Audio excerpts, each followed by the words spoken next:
Khan Shapu now for more on that. Rubina, the Chief Minister there saying they have made an appeal to Maos and he's hopeful that they would be released soon.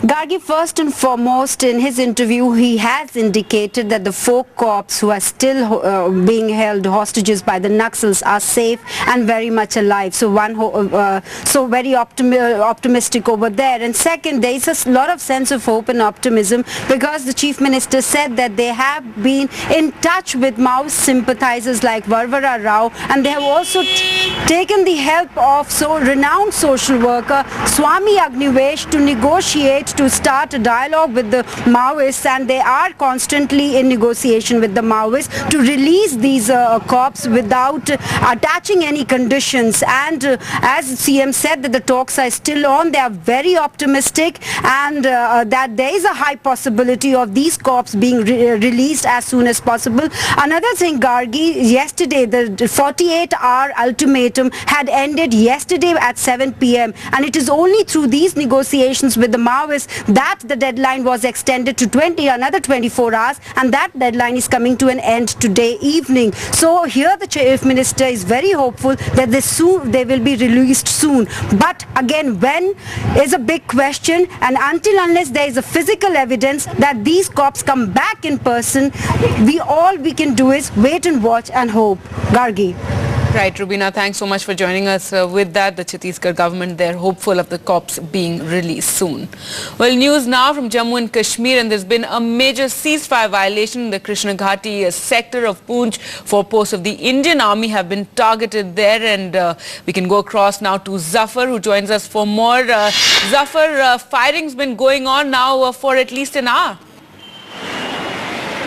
Well, that's right, Gargi. It stopped now. It happened in the morning. But let me tell you, it's the 3rd ceasefire violation in the last 24 hours in the same sector.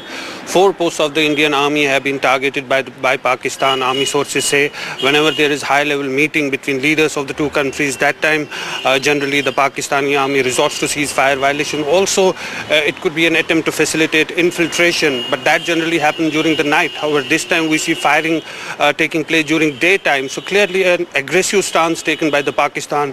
It could be much more than just facilitating infiltration, and Army is taking a serious notice of it. Gargi. Right, Zafar, thanks so much for joining us with that. Well, moving on now to some other news, and a major meeting going on there in Mumbai, and the IPL Governing Council has been reconstituted at the BCCI AGM that's underway. The shocking news coming in is that former India captain Sunil Gavaskar has been left out.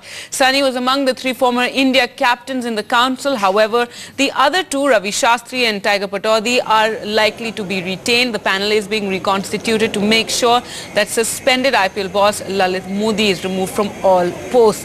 However, the removal of Gavaskar is bound to be contentious, given that he's the most influential figure in Indian cricket, having been the head of the ICC's cricket committee for many years before he gave up the job due to his media commitments. Farooq Abdullah is also being left out of the IPL council, which is being rejigged to make it a 7-person panel rather than 14.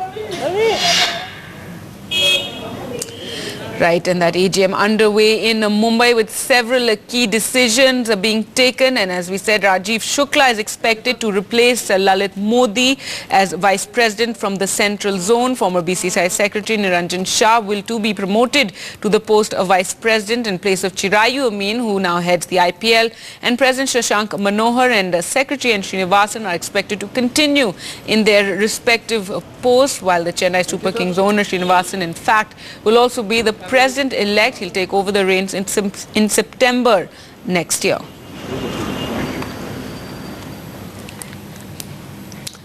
Meanwhile, the BCCI has also dropped all the cases it had filed against former BCCI President Jagmohan Dalmia. Dalmia had been charged with pilfering money during the 1996 World Cup, which was co-hosted by India. The BCCI apparently has made a truce with Dalmia in return for him not supporting Lalit Modi. This after there were reports that Modi was trying to muster up support by getting the likes of Dalmia to side with him. And the big news tomorrow, the Ayodhya verdict, all the big news ahead of that.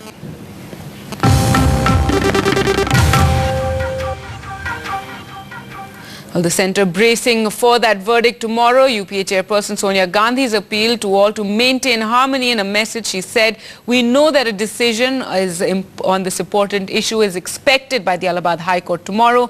Placing faith in fairness of the judiciary, consensus has been built to accept this verdict.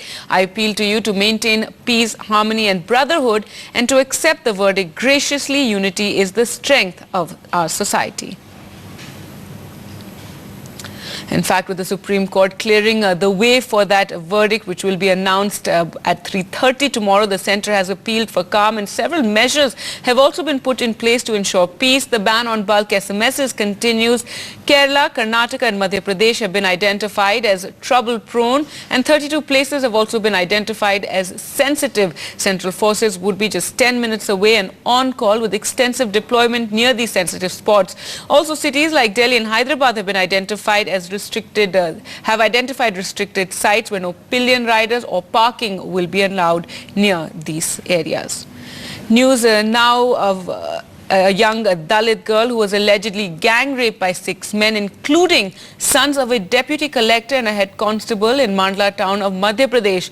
The accused allegedly also filmed the rape on a cell phone and circulated